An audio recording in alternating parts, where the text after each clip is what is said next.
ধন্যবাদ মাননীয় স্পিকার। এই সংসদ দেশের সর্বোচ্চ সম্মানের জায়গা।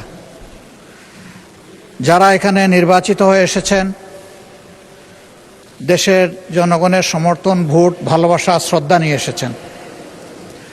আমরা সকল সদস্যের প্রতি শ্রদ্ধা জানিয়ে বলবো, কোনো সংসদ সদস্য যখন দাঁড়িয়ে কোনো কথা বলবেন, তা নিয়ন্ত্রণ অথবা তাকে এলাও করার একক এখতিয়ার হচ্ছে মাননীয় স্পিকারের।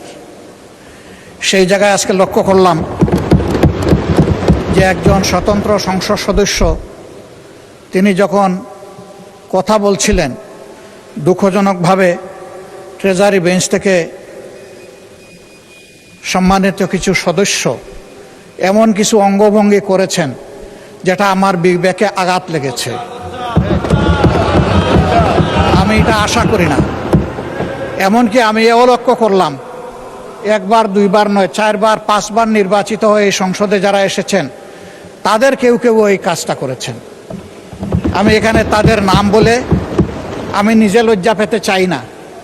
আমরা প্রথম দিনই অনুরোধ করেছিলাম ভালো কিছু সংস্কৃতির চর্চা হোক এখানে, এবং আমরা শিখতে চাই। আমরা জাতিকে নিজে শিখব, জাতিকেও আমাদের সাথে উদ্বুদ্ধ করব।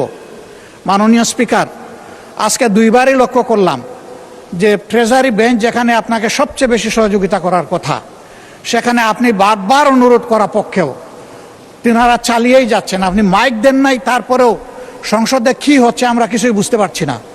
আর শেষমেশ যখন মাননীয় সংসদ সদস্য রুমিন ফারহানার বক্তব্য চলছিল, বিষয়টা একেবারেই অগ্রহণযোগ্য যা করা হয়েছে।